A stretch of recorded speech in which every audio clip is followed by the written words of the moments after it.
ದಿವಸದ ಪಾದಯಾತ್ರೆಯನ್ನು ಏನು ಈ ಸರ್ಕಾರ ತಡೆದಿದೆ, ಈ ಸರ್ಕಾರ ರೈತರನ್ನ ತಿಕ್ಕಬೇಕು, ರೈತರ ಹೋರಾಟವನ್ನ ತಿಕ್ಕಬೇಕು, ರೈತರ ಧ್ವನಿಯನ್ನ ಅಡಗಿಸ್ಬೇಕು, ರೈತರನ್ನ ಬೇರೆ ಮೂಲಗಳಿಂದ ಕರೆದು ಅವ್ರಿಗೆಲ್ಲ ಹಣ ಕೊಟ್ಟು ಅವ್ರ ಆಸ್ತಿಯನ್ನ ಲಪಡಾಯಿಸ್ಬೇಕು ಅಂತ ಹೇಳಿ ಸರ್ಕಾರ ಹೊರಟಿದೆ.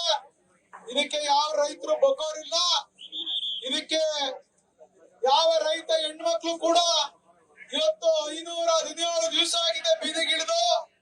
ಆ ರೈತ ಹೆಣ್ಣು ಮಕ್ಕಳ ಶಾಪ ಈ ಸರ್ಕಾರಕ್ಕೆ ತಟ್ಟದೆ ಬಿಡೋದಿಲ್ಲ ಅನ್ನೋದನ್ನ ಈ ಸಂದರ್ಭದಲ್ಲಿ ನಾವು ಹೇಳಲಿಕ್ಕೆ ಬಯಸ್ತೇನೆ. ಈಗ ತಮ್ಮನ್ನೆಲ್ಲ ಉದ್ದೇಶಿಸಿ ನಮ್ಮ ಯುವ ನಾಯಕರಾದಂತ ನಿಖಿಲ್ ಕುಮಾರಸ್ವಾಮಿ ಅವರು ಮಾತನಾಡ್ತಾರೆ. ನಮ್ಮ ಈ ಪಾದಯಾತ್ರೆ ಇಲ್ಲಿಗೆ ಮುಗಿಯೋದಿಲ್ಲ. ಈ ಸರ್ಕಾರ ಎಷ್ಟೇ ಜನ ಪೊಲೀಸ್ ಇಟ್ರು ಕೂಡ, ಎಷ್ಟೇ ಯಾವ ರೀತಿ ತಡೆದ್ರು ಕೂಡ ನಮ್ಮ ಹೋರಾಟ ವಿಧಾನಸೌಧ ಮುಟ್ಟೋವರೆಗೂ ನಾವು ನಿಲ್ಲಲ್ಲ ಅನ್ನೋದನ್ನ ಸ್ಪಷ್ಟವಾಗಿ ತಿಳಿಸಬೇಕಾಗ್ತದೆ. ನ್ಯೂಸ್ ಫಸ್ಟ್ ನಿರ್ಭೀತಿಯಿಂದ ನಿಮ್ಮ ಪರವಾಗಿ.